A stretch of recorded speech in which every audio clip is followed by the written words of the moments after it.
ये बम्बई का चलाया हुआ प्रातः क्लास है।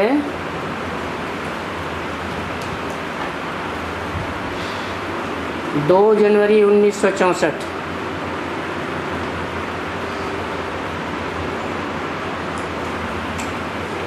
चौथे पेज में बात चल रही थी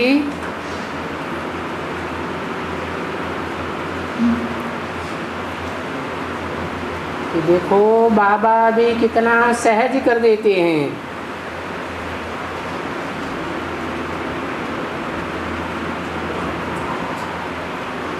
समझ गए हो?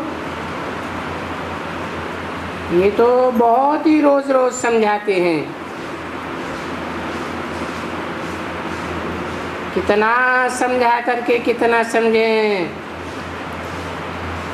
बीज और झाड़ ये है सेकंड की समझ। परंतु अगर झाड़ के डिटेल में जावें तो फिर डारियाँ टारियाँ कैसे पत्ते पत्ते फिर उनमें टारियाँ निकलती हैं। ये तो बहुत लंबा। और यूं तो बीज से ये झाड़ निकला खत्म। तो बस दो ही बातें हो जाती हैं, बीज और झाड़। बाकी है डिटेल की समझानी। और डिटेल तो बहुत समझाते रहते हैं और आगे भी समझाते रहेंगे। फिर नटशेल में कह देते हैं बच्चे, यहाँ भी आते हो, बैठते हो, अथवा जहाँ भी जाते हो अपने बाप को याद करो, क्योंकि वर्षा उनसे ही मिलना है।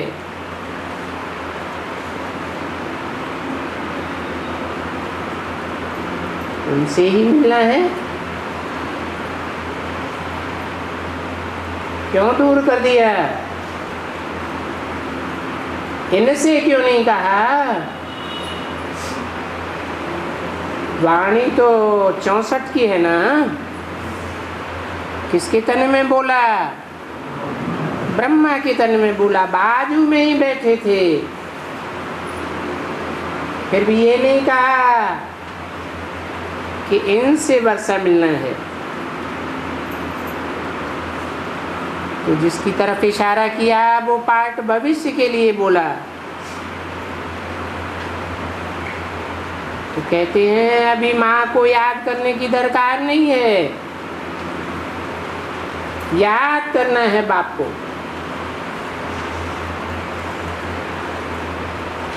ऐसा क्यों? लौकिक दुनिया में भी बच्चों के सामने पहले कौन आता है? और जब बच्चे समझदार हो जाते हैं तो बाप और वर्षे की पहचान होती है। तो तुम बच्चों को भी मतलब की बात लेना चाहिए। अच्छा, बाप को याद करो। तो जरूर माँ से जन्म लिया होगा, तभी तो बाप को याद करते हो। नहीं तो तुम लोग आए कहाँ से? बाप जो कहते हैं मुझे याद करो, तो जरूर बच्चों को कहते हैं। तो बच्चों ने जरूर माता द्वारा जन्म लिया होगा, या ऐसे ही निकल गए होंगे।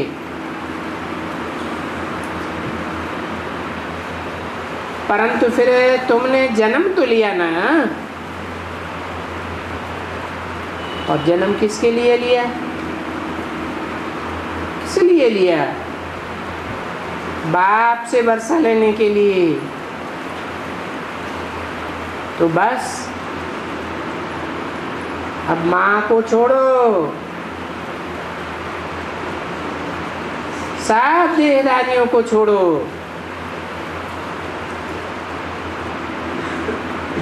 और इस देह को भी छोड़ो।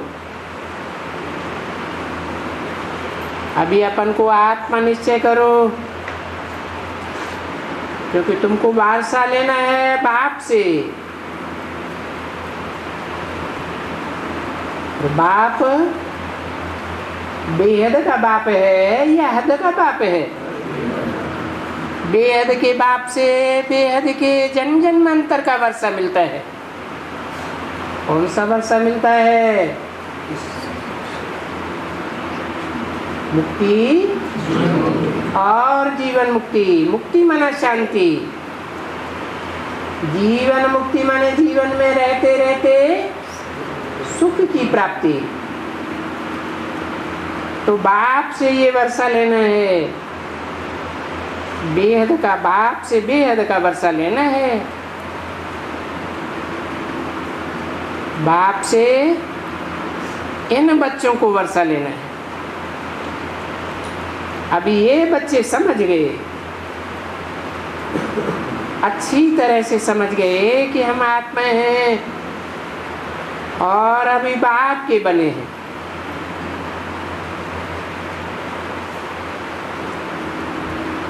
अभी हम जिस्मानी ब्रह्मा के यानी माता पिता के बच्चे बने हैं। यूं तो हैं रूहानी बाप के बच्चे, और बाप फिर कहते हैं बच्चों को कि हे बच्चे, अभी ये खेल पूरा हुआ, अब मुझे याद करो। बस ये दो बातें तो बिल्कुल सहज समझाई देते हैं, सबको समझाई देते हैं, और किसी को भी समझाना ये बहुत सहज है कि भाई वो बेहद का बाप है, बेहद का वर्षा देते हैं, क्योंकि बेहद का बाप नई सृष्टि रचते हैं। तो नई सृष्टि कहाँ थी? लंदन अमेरिका में थी क्या? कहाँ थी? नई सृष्टि भारत में थी। ये भारत नई सृष्टि का मालिक था। अभी तो कलयुग है और ये भारत मालिक नहीं है, तो जरूर कलयुग को फिर सतयुग बनाने वाला बाप है ना। वो अभी बाप ही बैठ करके कहते हैं कि तुमने बहुत जन्मों में हद का वर्षा लिया, हद के बाप से वर्षा लेते रहे। ये बात दूसरा कोई कह नहीं सकेगा। साधु संत महात्मा कोई भी नहीं कह सकेंगे।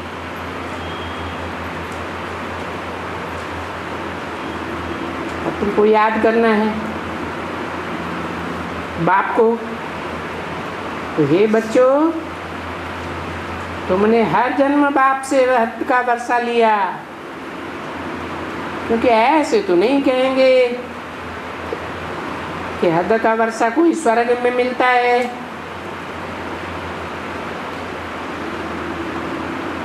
स्वर्ग का तो है ही बेहद का वर्षा। स्वर्ग जहाँ सुख ही सुख है, ये बेहद के बाप का सुख है। कहा जाता है बेहद का बादशाह, सारी सृष्टि के मालिक। हद का जब कहते हैं तो द्वापर से शुरू होता है, तो ये बेहद का वर्षा है। और वो प्रारब्ध है, वहां बच्चों को है ही बेहद की बादशाही। यथा राजा रानी तथा प्रजा, वहां प्रजा भी ये समझती है।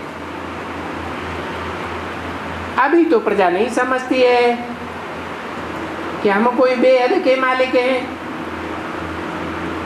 अथवा सारी सृष्टि के मालिक हैं। अभी तो टुकड़े टुकड़े के मालिक भी एकदम कोई नहीं है। एक दो को अपने पानी में आने नहीं देते हैं, सागर को भी बांट रखा है। एक दो को नदी में भी हिस्सा नहीं लेने देते, पानी का भी बंटवारा। एक दो को अपने देश के आसमान में भी नहीं आने देते।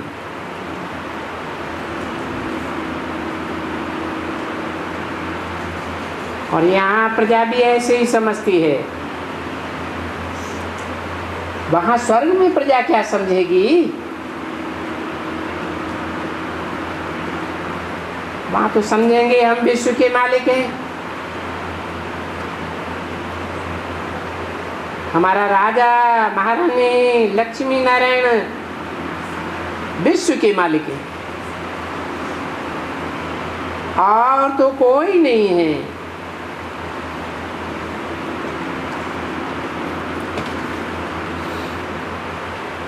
कहाँ की बात बताई है?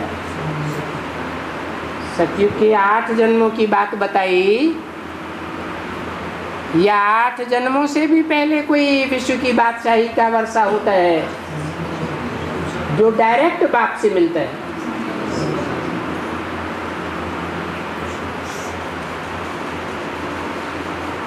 2 जनवरी 1964 की वाणी का 5वां पेज।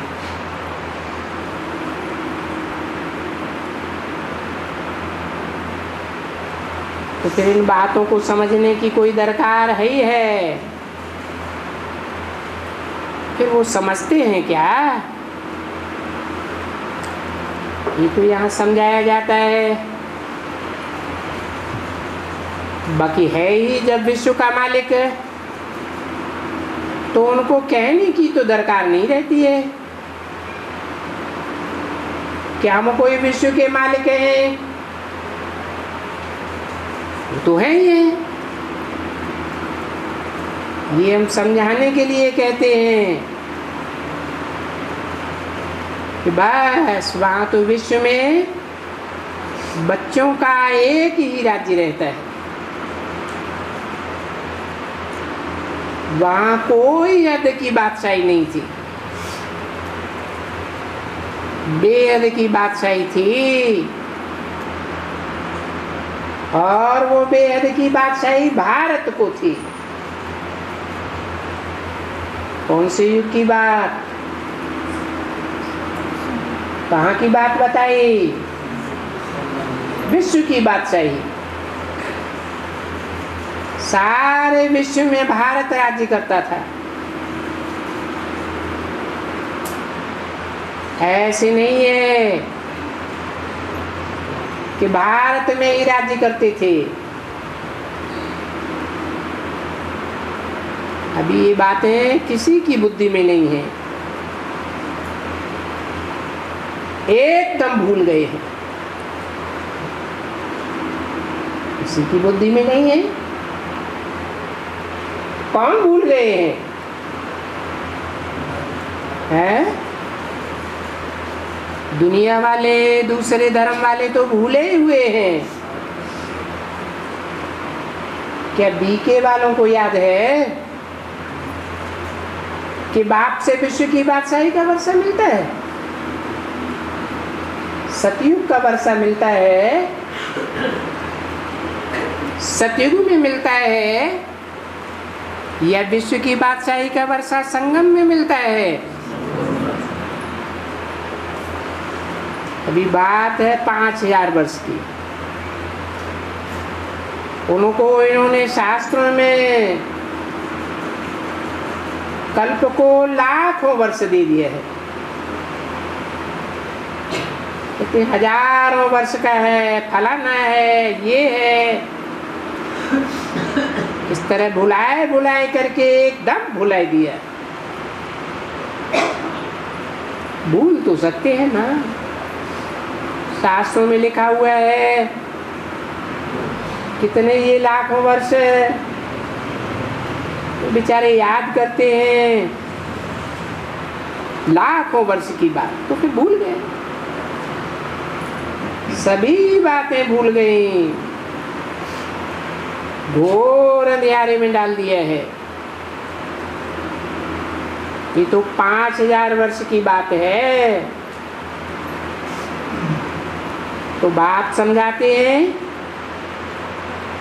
कि कोई को भी क्या समझाना है, बुद्धि में आना चाहिए। तो बच्चे, तुम बाप से हद का वर्षा लेते आए और वहां तो बेहद का ही हुआ, क्योंकि बेहद का बाप वर्षा देने वाला है। ये बात अब तुम समझ गए हो, तुम समझ गए हो। दूसरे मनुष्य नहीं समझते हैं। दूसरे कौन और तुम कौन है? तो जो दूसरे वैसे नहीं समझते हैं वो एकदम पत्थर बुद्धि है। कौन है दूसरे? है तुम समझ गए है, तुम समझ गए हो। माना बाप के जो सन्मुख बैठते हैं, सन्मुख का भी गहरा अर्थ है। ये नहीं कि सामने बैठने से ही सन्मुख हो जाता है। क्या सामने बैठने वाले संकल्पों में विमुख नहीं हो सकते? होते हैं ना। तो सन्मुख कहें या विमुख कहें? विमुख हैं तो प्रसन्न चित्त हैं या प्रश्न चित्त हैं? प्रश्न चित्त हैं। बुद्धि में नहीं बैठता है। तो कितने हैं? वो कौन है जिनकी बुद्धि में ये बातें बैठती हैं? है? अरे कोई संख्या है उनकी?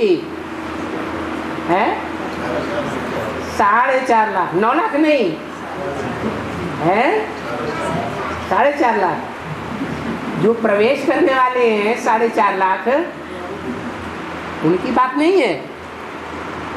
वो पत्थर बुद्धि ही रहते हैं। हाँ, ब्रह्मा जैसी आत्माएं जो प्रवेश करने वाली हैं, वो प्रत्यक्षता होने तक पत्थर बुद्धि ही रहेंगी क्या? हैं? वो भी पारस बुद्धि बनेंगी, परंतु साकार शरीर से विश्व के बादशाह नहीं बनेंगे। सतयुग में बनेंगे, लेकिन उनका विश्व लिमिटेड होगा या अनलिमिटेड होगा? अभी तुम बच्चों को शिक्षा मिल रही है। तुम किनको कहा जाता है? जो आत्माएं प्रवेश करती हैं उनसे तुम कहते हैं, या जिनमें प्रवेश होता है उनको तुम कहा? तुम बच्चे किसको कहा? सन्मुख कौन होते हैं? तुम बच्चे सन्मुख इसलिए हो कि बाप जो भी कहते हैं वो बातें तुम्हारी बुद्धि में बैठती है। प्रवेश करने वालों की बुद्धि में तुरंत नहीं बैठती। जैसे मिसाल है, ब्रह्मा बाबा जी ने अभी तक गीता का भगवान कौन है? हाँ, जैसे मिसाल है कि तुम बच्चों की बुद्धि में फट से बैठता है कि गीता का भगवान कृष्ण उर्फ ब्रह्मा दादा लेखराज नहीं है, गीता का भगवान शिव शंकर भोलेनाथ है। तो ये शिक्षा तुम बच्चों को मिल रही है कि अभी जो तुम बच्चे बाप से वर्षा लेते आए हो वो तो जन्म जन्मांतर हद का वर्षा लेते आए।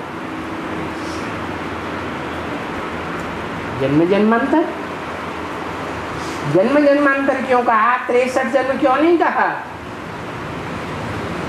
है? 63 जन्म हद का वर्षा लेते आए या जन्म जन्मांतर लेते आए है?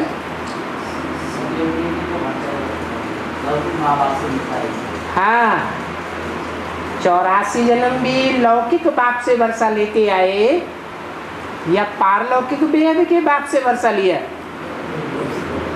है? लौकिक बाप से ही हद का वर्षा लिया। अभी आओ बेहद के बाप से वर्षा ले लो तो ले लो। अभी ये बेहद का वर्षा हम भी ले रहे हैं। अब बताओ बेहद का वर्षा कौन सा है? कौन सा पूछ रहे हैं तो बताना चाहिए ना है? बेहद का वर्षा सतयुग त्रेता के 20-21 जन्मों का, परंतु सतयुग त्रेता में 21 जन्म होते हैं, सभी के होते हैं?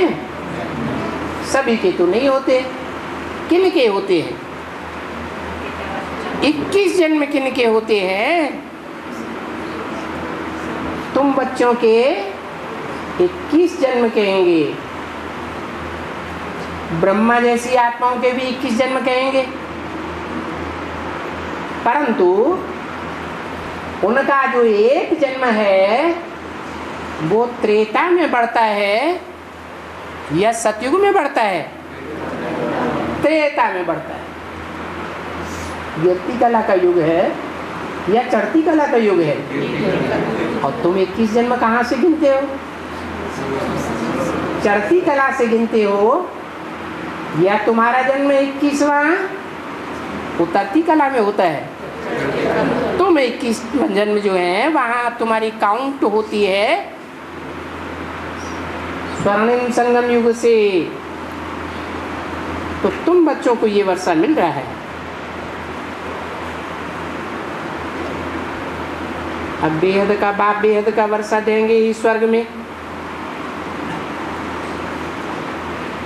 क्या सतयुग त्रेता में ही स्वर्ग होता है? संगम में स्वर्ग नहीं होता? होता है या नहीं होता है? अभी है? अभी नहीं।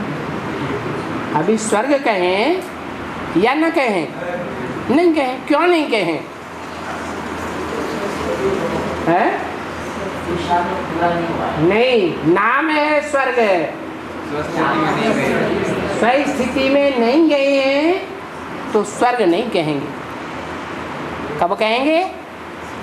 जब हम परमानेंट स्व स्थिति में स्थित हो जाएं तब क्या कहेंगे? कौन से युग में है? स्वर्ग में। क्योंकि स्वर्ग का रचयिता है और स्वर्ग में ही गाया जाता है। रचयिता साकार होता है या निराकार आकार होता है? रचयिता तो जरूर साकार होता है। नई सृष्टि ही साकार होती है या निराकार होती है? साकार सृष्टि है ना। और स्वर्ग में गाया जाता है 21 पीढ़ी का राजभार। भला पीढ़ी क्यों कहते हैं? अरे भाई, बुढ़े होकर मरेंगे, अकाले मृत्यु भी बिल्कुल ही नहीं आएगी।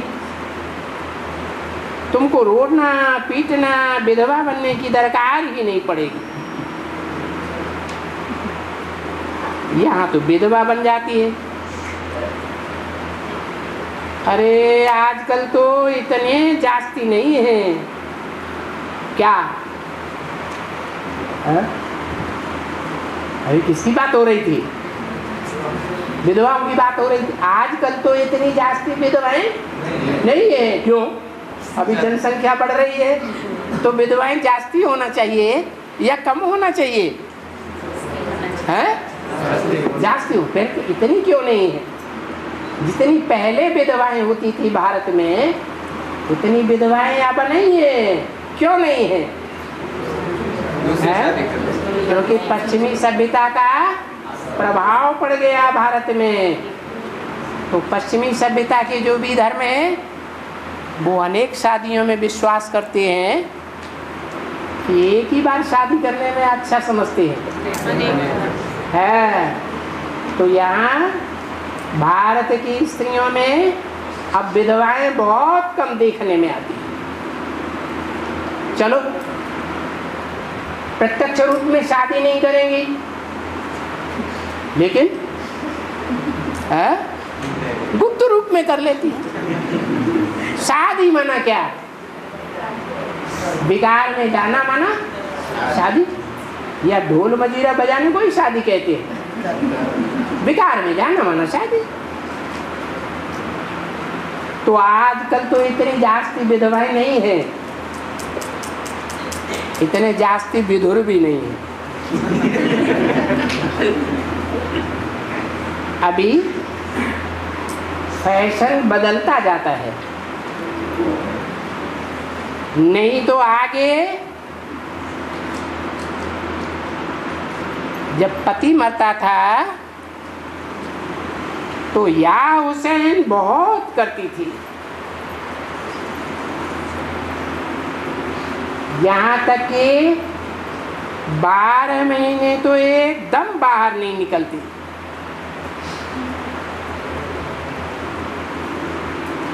कपड़े भी एकदम पुराना करके बैठ जाती है, नए कपड़े भी नहीं पहनती। और ये तो तुम समझते हो कि उनको अपने जीवन में अंत तक याद रहती है। किनको? विधवाओं को। अच्छा,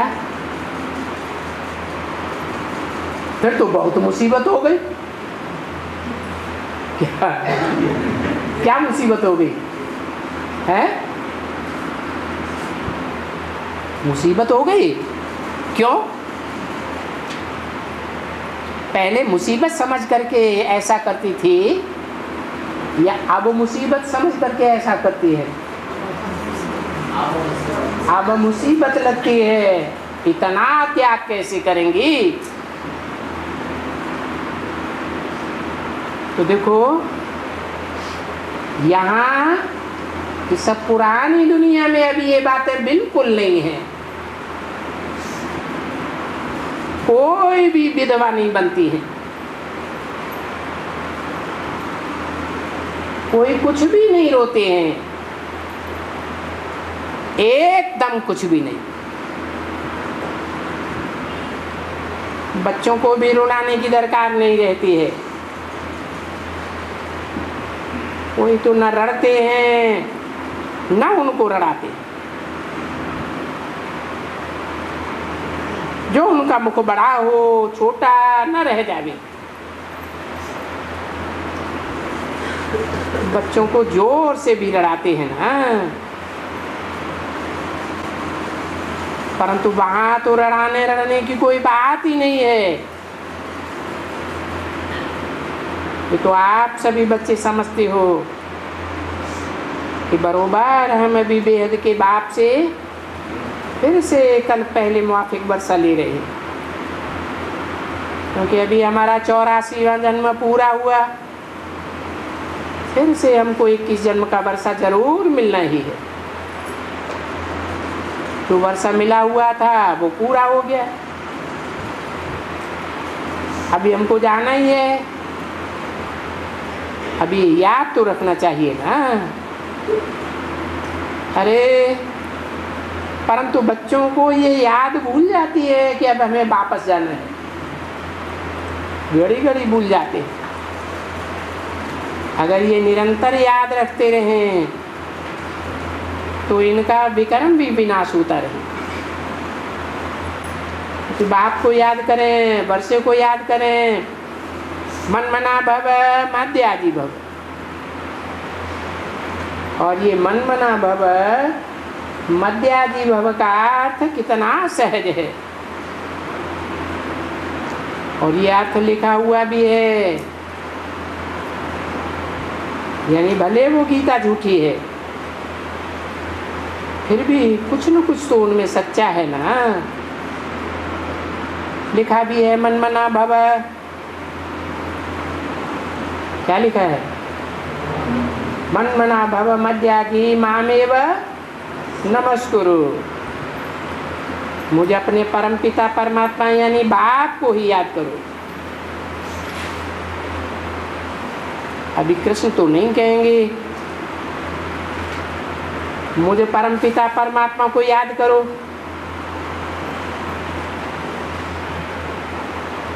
क्योंकि तुम्हें मेरे पास आना है। तो परमात्मा ही आत्माओं को कहेंगे, क्योंकि अब समय आ गया है, मच्छरों के मिसल जाने वाले हैं। आत्माएं आत्माओं को फॉलो करेंगी या कृष्ण देहधारी को फॉलो करेंगी? मच्छरों मिसल क्यों कहा? मच्छर की कोई है, मच्छर कहीं भी बैठता है, पाँव में ही बैठा हो, क्या करेंगे? पट से मैं सोचेंगे भी नहीं, समझेंगे भी नहीं कि ये आत्मा है। 2 जनवरी 1964 की वाणी का 6ठा पेज। तो बताओ, जो कृष्ण को फॉलो करने वाले होंगे वो कृष्ण की तरह देहधारी होंगे या आत्माभिमानी होंगे? तो कृष्ण देहधारी कैसे जा सकेंगे? वो ये बात कह कैसे सकते हैं कि मुझे परमपिता परमात्मा को याद करो? इसलिए तुम्हारे चित्रों में क्या यादगार दिखाई है? मुझे फॉलो करो, मेरे पीछे पीछे आओ। है झाड़ के चित्र में ऊपर किसका चित्र रखा हुआ है? शंकर का चित्र रखा हुआ है, और शंकर के ऊपर निराकार ज्योति दिखाई गई है। ऐसे भी नहीं कह सकते हैं कि मुझे आत्मा को याद करो। कौन है? कौन नहीं कह सकते मुझे आत्मा को याद करो? अरे कृष्ण की बात हो रही थी ना। कृष्ण उर्फ ब्रह्मा ये भी नहीं कह सकते हैं कि मुझे आत्मा को याद करो। नहीं, उनका तो नाम ही कृष्ण है ना। किनका? ब्रह्मा बाबा का नाम। अभी ब्रह्मा बाबा का नाम कृष्ण था? है? नाम काम के आधार पर पड़ता है कि ऐसे ही पड़ जाता है? हाँ, तो जो बोला उनका तो नाम ही कृष्ण है ना। इसका नाम कृष्ण है। अरे और उनका माने किनका? इनका नहीं, उनका तो नाम ही कृष्ण है ना। कृष्ण माने क्या? कृष्ण, आकर्षित करने वाला, आत्माओं को खींचने वाला। तो बाप ने समझाया है कि बच्चे, मेरा नाम कोई भी देहधारी का नहीं पड़ता है। क्यों नहीं पड़ता है?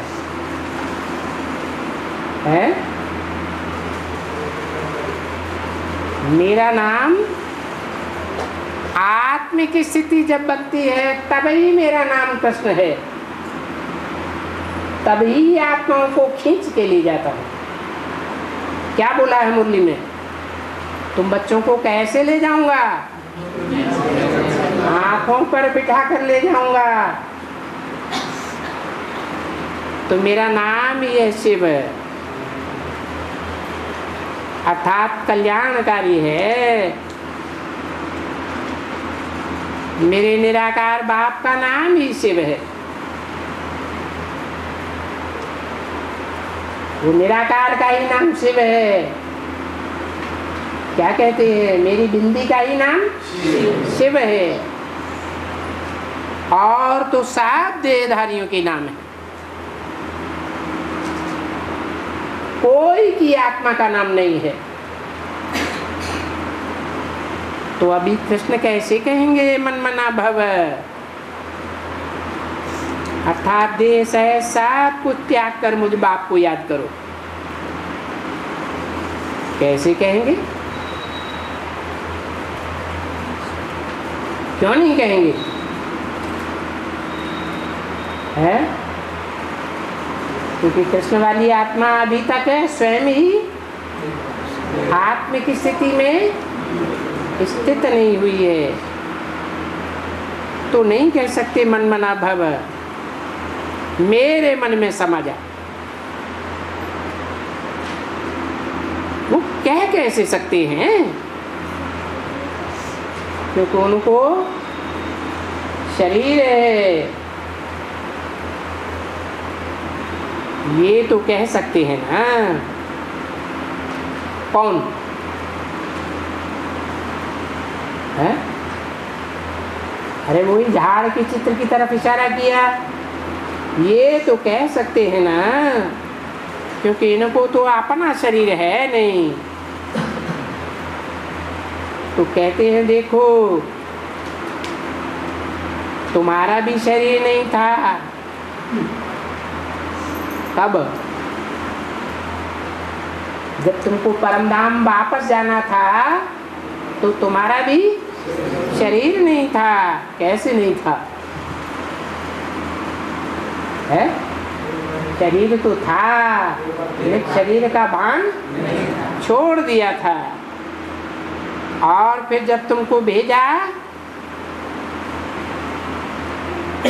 कहाँ से भेजा? परम धाम से, निराकारी दुनिया से साकारी दुनिया में वापस भेजा, तब ये तुमने शरीर लिया। अभी तुमको स्मृति बहुत आ गई है, सारे नाटक की स्मृति आ गई है, सारे ड्रामा की, ड्रामा के आदि मध्य अंत की। ये बाप सृष्टि का रचयिता कैसा है, जिसको क्रिएटर कहा जाता है।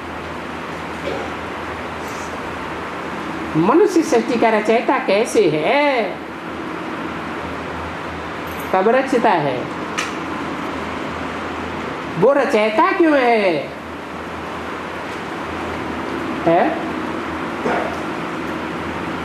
क्यों रचयिता है?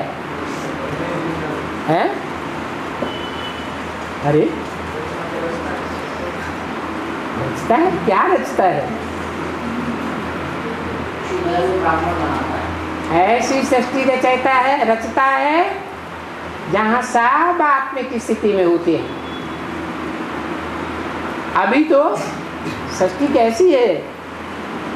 सब देह मन में है या आत्मा भी मन में है? तो वहाँ सृष्टि तो जरूर है, तो फिर नाम भी लिखा हुआ है ब्रह्मा विष्णु शंकर के लिए। ब्रह्मा द्वारा नई सृष्टि की रचना रचते, नई सृष्टि की रचना रचते ब्रह्मा द्वारा। 68, 69 में ब्रह्मा द्वारा नई सृष्टि रची गई है, नहीं रची गई। अच्छा, ब्राह्मणों की नई सृष्टि रची गई है? ब्रह्मा द्वारा ब्राह्मणों की नई सृष्टि, ब्रह्मा ने जब शरीर छोड़ा तो ब्राह्मणों की नई सृष्टि रची गई या नहीं रची गई? ब्राह्मणों की नई सृष्टि तो रची गई। तो नई सृष्टि कौन सी रची गई? जरूर ब्राह्मणों की पुरानी सृष्टि है। पुरानी माने दुखदाई या सुखदाई? पुरानी सृष्टि है ना। उनमें से रचयिता भी होगा। आना तो जरूर पुरानी सृष्टि पर पड़े ना। तो आ करके कहते भी हैं, मानुष को देवता किए करत न लागी बात। यहाँ सब मनुष्य है ना।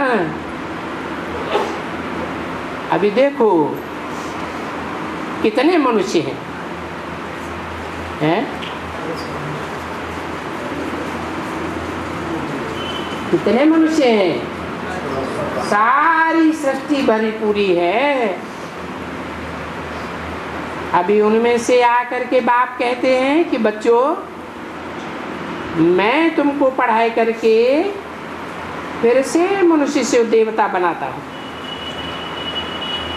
तुम सो देवता पूज्य थे, तुम सो फिर पुजारी बन गए। अभी पुजारी कैसे बने? कितने वर्ण में आए? सो तो बाप ने समझा दिया है। जो बात सिद्ध तो कर देते हैं, 84 जन्म सिद्ध कर देते हैं,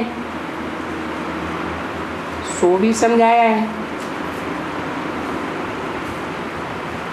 मनुष्य थोड़े ही समझते हैं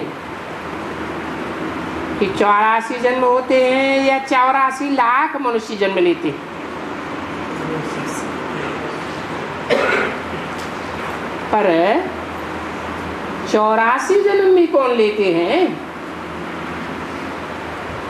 कि सारी सारे मनुष्य सृष्टि में सभी 84 जन्म लेते हैं? क्या सभी 84 जन्म या 84 लाख जन्म लेते हैं? अच्छा, अभी जो विनाश होगा, क्योंकि कभी तो सृष्टि बढ़ती भी है ना,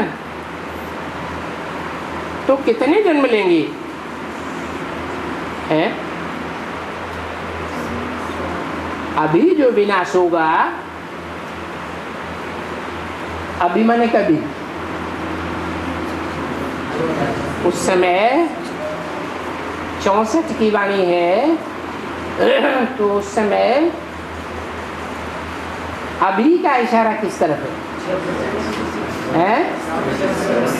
76 की तरफ इशारा किया। अभी जो विनाश होगा,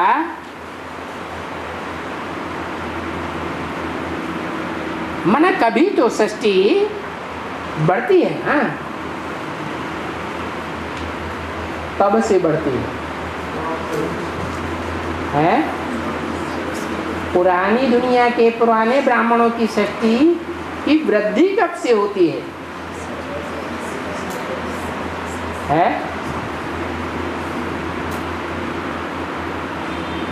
पहले तो पुराने और नए सब मिक्स थे। फिर नए ब्राह्मणों की सृष्टि की वृद्धि होती है।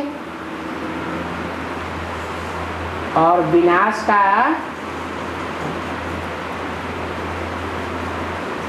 नजारा कब से दिखाया गया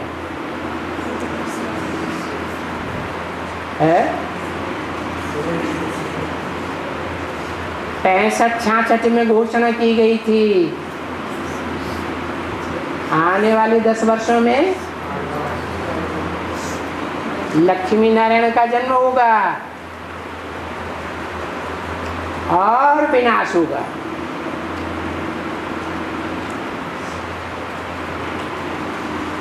तो नई दुनिया की शक्ति जरूर बढ़ेगी।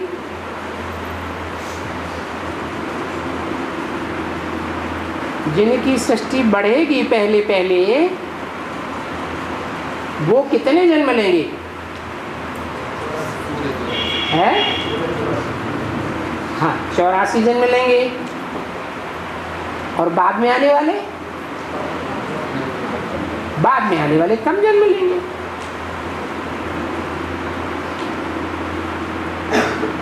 तो बाद में आने वाले 84 जन्म लेंगे क्या? अच्छा, तुम बच्चे तो पूरे 84 जन्म लेंगे, बाकी 50 वर्ष या 25 वर्ष कम जन्म कौन लेंगे? तो बाप बैठ करके समझाते हैं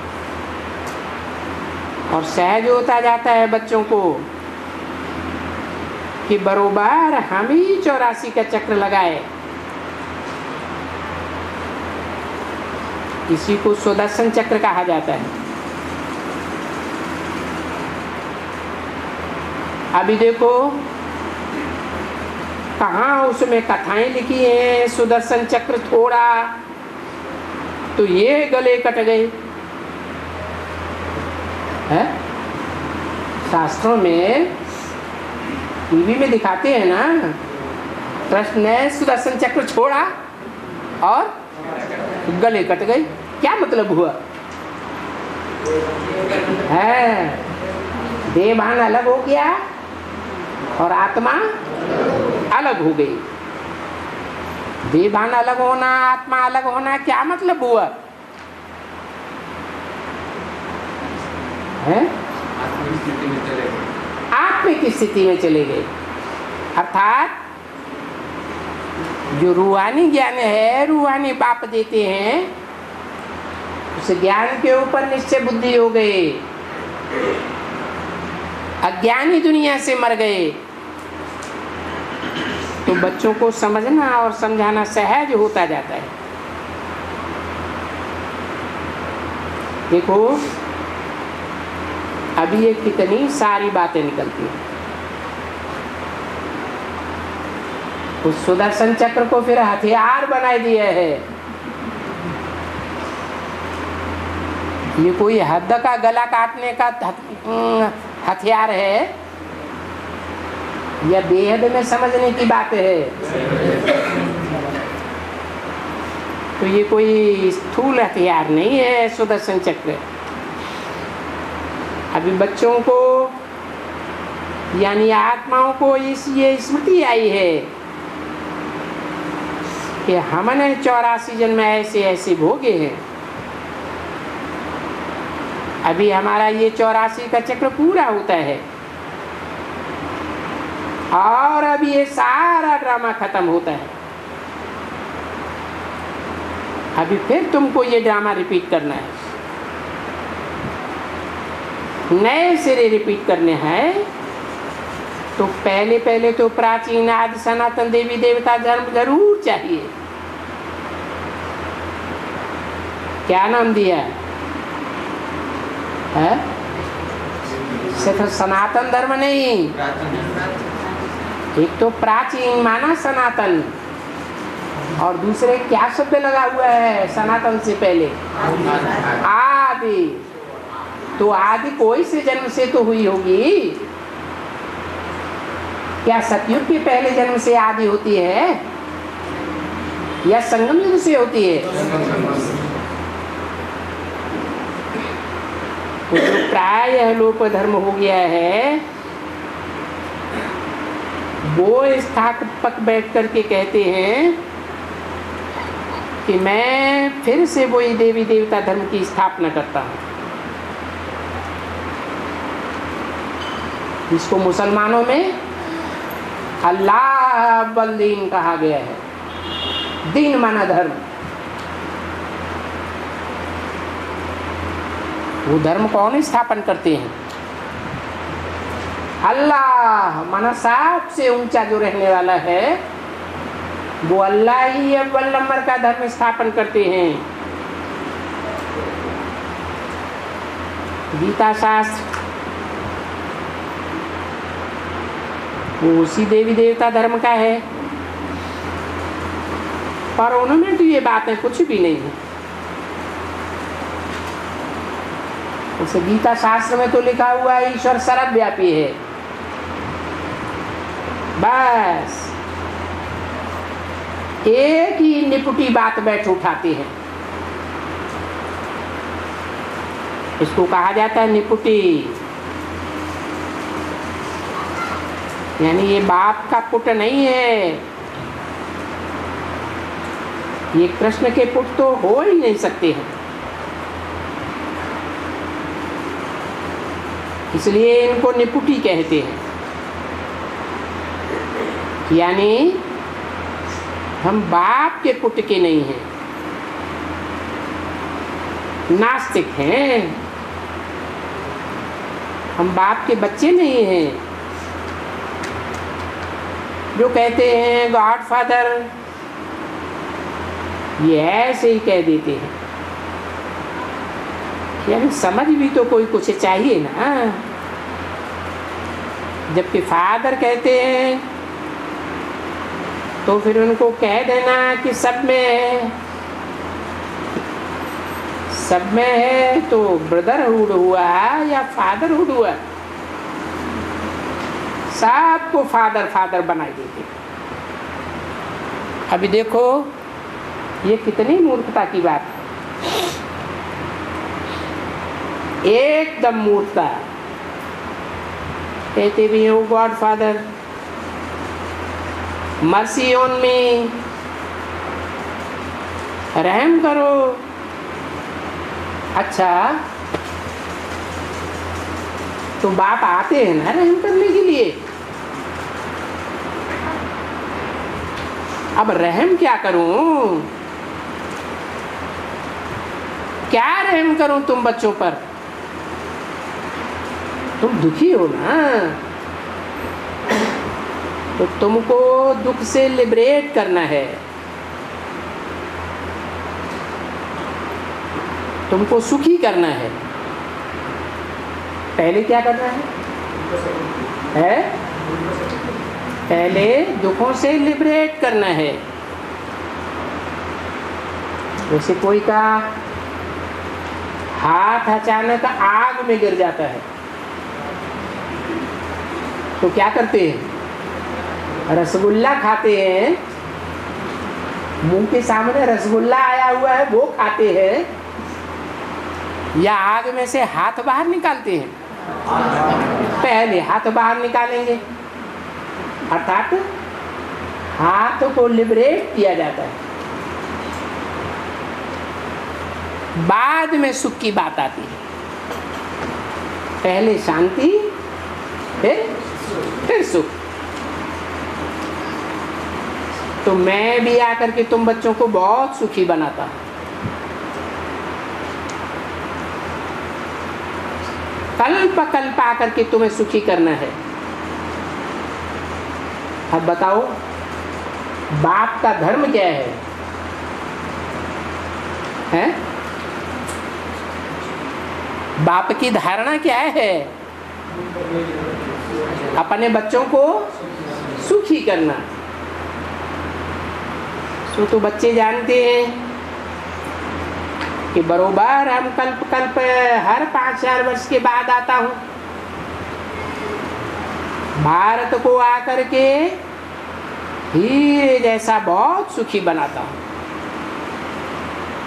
हेल्थ, वेल्थ, हैप्पीनेस बड़ी आयु हीरे जैसा बनाता हूँ और भारतवासियों को ही बनाता हूँ। बाकी जो दुनिया में इतने सभी धर्म वाले हैं उन सबको निर्वाण धाम भेज देता हूँ। जिस निर्वाण धाम में जाने के लिए भक्ति करते हैं, ये सन्यासी क्या चाहते हैं? स्वर्ग चाहते हैं या मुक्ति चाहते हैं? वो सिर्फ मुक्ति चाहते हैं। तो भक्ति करते ही है भगवान से मिलने के लिए, यानी भगवान से हमको कोई नंबर का सुख चाहिए तो समझते नहीं है, क्योंकि सुख के लिए सन्यासियों ने बहुत डराई दिया है। कहते हैं सुख है काग बिस्टा समान, तो ऐसा काग बिस्टा समान सुख थोड़े ही लेना चाहिए। अब जब सन्यासी आते हैं, उनका हेड शंकराचार्य आता है अथवा बौद्ध धर्म के कहो, वो सन्यासी आते हैं तो दुनिया में सुख काग बिस्टा समान होता है ना शुरू। तो कहते हैं काग बिस्टा समान सुख है, सुख नहीं लेना है। यहां तक उन्होंने बात को समझाया, उन्होंने सबको डराई दिया। नहीं, यहाँ इस दुनिया में असुर रहना ही नहीं चाहिए। यहाँ तो कहते हैं कि सुख नहीं चाहिए, तो दूसरा बोलते हैं इस सृष्टि में ही हमको नहीं आना है, माना हमको सदा काल की मुक्ति चाहिए, जिसको मोक्ष कहते हैं। अभी शास्त्रों में भगवान के लिए लिख दिया है कल्प कल्प लगी प्रभु अवतारा, फिर दिखाते हैं संभवामि युगे युगे, कहीं लिखा है हर युग में आता हूँ, कहीं लिखा है हर कल्प में आता हूँ। तो भगवान को मोक्ष नहीं चाहिए और हमको मोक्ष चाहिए। देखो ये सन्यासी कैसी उल्टी पढ़ाई पढ़ाते हैं। बाप कहते हैं सदा काल का मोक्ष तो किसी को मिल ही नहीं सकता है। अगर सदा काल का मोक्ष मिल जाए तो आत्मा विनाशी कहेंगे या विनाशी कहेंगे? आत्मा का पार्ट ही न रहा तो आत्मा जैसे विनाशी हो गई। और शास्त्रों में क्या लिखते हैं आत्मा के लिए? आत्मा अविनाशी है। तो दोनों बातें कैसे सिद्ध होंगी? तो बाप कहते हैं मोक्ष किसी को नहीं मिल सकता। बाप आकर के समझाते हैं बच्चे ये है प्रीऑर्डेंट इम्पॉसिबल वर्ल्ड, इसका विनाश कभी नहीं होता है। क्या आत्मा का भी विनाश नहीं होता है? सृष्टि का भी विनाश नहीं होता है और परमपिता परमात्मा का भी विनाश नहीं होता है।